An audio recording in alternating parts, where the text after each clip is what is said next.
We're going to be looking at some rare nickels that are worth money and why these coins sold at auction for good money. So if you guys are new, feel free to check out all the other coin and collectible videos here on the channel. We are uploading pretty much every single day. Sometimes we'll miss a day here and there, but pretty much daily videos. So as always, welcome back to Cap's Collectibles. Hope you guys are having an awesome day. Let's just hop into this one. Alright, starting off first with the 1941 Jefferson Nickel. This coin has been broad struck, which we'll see around the rim of the coin there. Now it is graded at a mint state 66. That is, if you guys are new, the coin grading scale goes up to 70. This is at a 66. The 70 is the best condition you can possibly get. This coin did sell for over $280.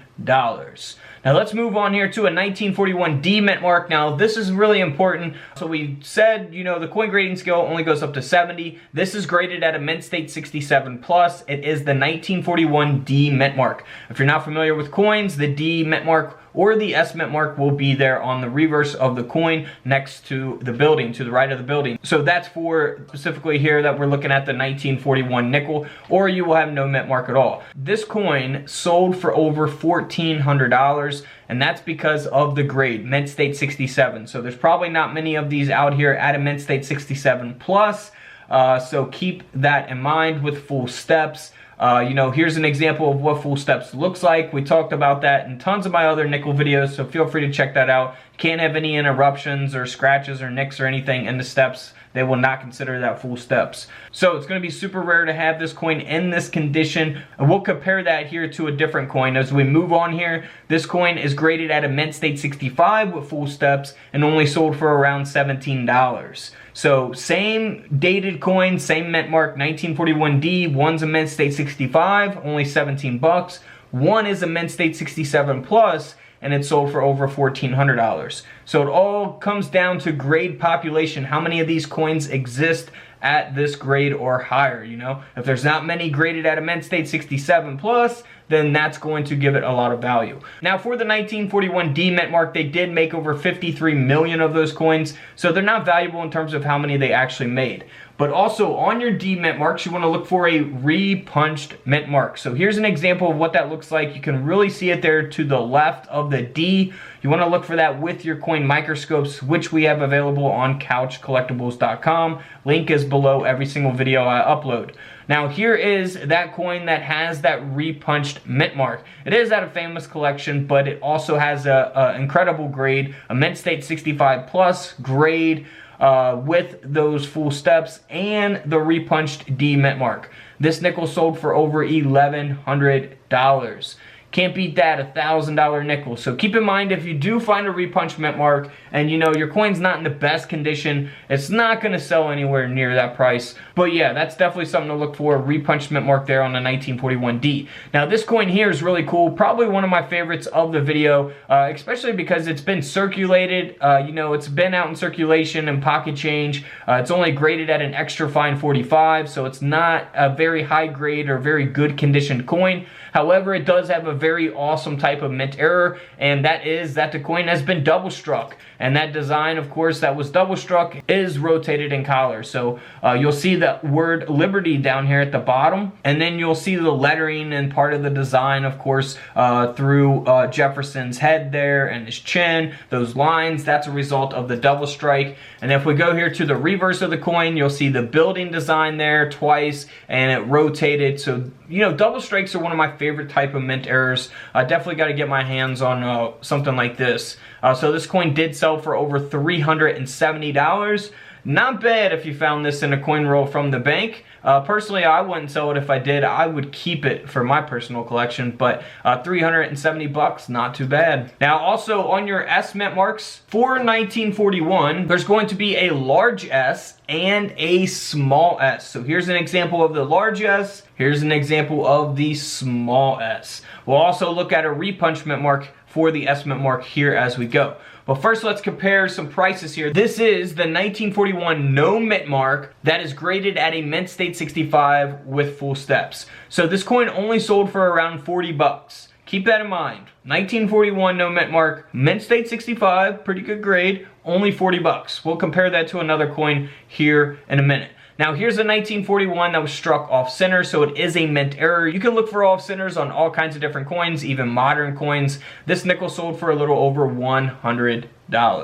Here's another example of an off center graded at a mint state 62. This coin only sold for around $10, so you know, not too valuable there, but it all just depends on how off center the coin is, who the coin's graded by, what's the grade, things like that. Will come into play when valuing your coins as well. Now here is another mint error. This is a 1941 Jefferson Nickel that was struck on a 10-cent Planchet, a Type 1 Roosevelt dime Planchet. So the whole design will not fit on the Planchet, of course, and this coin sold for over $940. Here's a 1941 Jefferson Nickel that was struck onto a foreign Planchet. It's graded at an AU58 by NGC, and this coin ended up selling for over $760. So, you know, always check your nickels. I love searching nickel rolls from the bank. It's just really fun. You know, you can look for silver nickels, you can look for all kinds of different errors, you can look for older nickels, buffalo nickels, all that stuff, you know, I have found, you know, from the bank. So coin roll hunting, you know, in general, you know, it's tough sometimes. You know, you got to deal with getting discouraged a lot of times, but, you know, when you find something awesome, it makes up for it, you know, it's rewarding. So here's a 1941 that was struck onto a 1-cent Planchet. We looked at one that was struck onto a dime on a foreign Planchet. This is struck onto a Lincoln cent Planchet, the Jefferson Nickel design. So this coin sold for around $780. Can't beat that. Now we looked at that 1941 that was graded at a mint state 65 that only sold for $40. This coin is a 1941 no mint mark graded at a mint state 67 with full steps. This coin sold for over $4,600. So again, it matters when you sell the coin, you know, the grade of the coin, how many exist at that grade when you sell it, things like that, how many are on the market at that time. So keep that in mind. Now here is the no mint mark 1941. You'll see that they made over 203 million of these coins. So again, they produced a lot of these coins. They're very common. You know, if you have them in bad condition, they're not going to be worth anything, you know, much more than, you know, a nickel.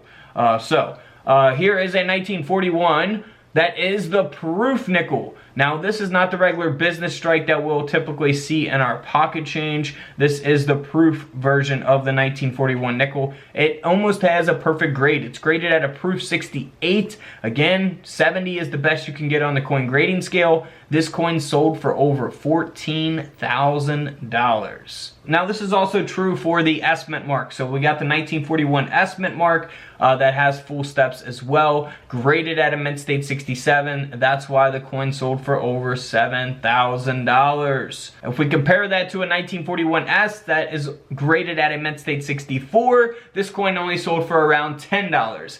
Now keep in mind, there are coins out there that, you know, tons of coins that could be graded at a mint state 64 that could sell for hundreds or even thousands of dollars. But we're looking at the 1941 S Jefferson Nickel specifically. So, you know, it's going to be different for every dated and mint mark coin, the value, based on grade population and things like that. So keep that in mind. You know, mint state 64 could be good for one coin, not so good for another. So the 1941 S, they produced around 43 million of those coins. So just for you guys to know the mintage of those. Now also, for the 1941 S, you want to look for a repunched mint mark, just like on the D mint mark. So again, you can do that with your coin microscopes. Here's the 1941 S that has that repunched mint mark out of a famous collection, but it does have a high grade of a mint state 66, and this Jefferson Nickel sold for over $1,100. Another $1,000 nickel there. Now here's a 1941 Jefferson Nickel that was struck on a split Planchet before the strike. A lot of people get these confused with damaged coins, but this coin did sell for around $80. So, you know, you're not going to make a fortune off of it when you take into consideration of how much you got to pay to have it graded or things like that. If you're not familiar with coin grading prices, I have a whole 30-minute video on coin grading, so feel free to check that out. I go over things and kind of show you guys where to go for all of that. Now, here's another mint error. This is actually a mated pair here. So these two coins that I'm about to show you sold together for over $2,700. So here is coin number 1, and then you'll see that it does not have a reverse. It's got the obverse design mirrored there on the back of the coin. And then here's coin number 2, the reverse half, number 2 of 2, graded both at a Mint State 65. One has 6 full steps. So it does have a reverse here on the other coin. Now, these coins, like I say, sold together for over $2,700. Alright guys, don't forget to subscribe in the middle, check out the videos to the left of me, and until tomorrow, I'll see you guys in the comment section below. This is Couch Collectibles, and this is where I disappear.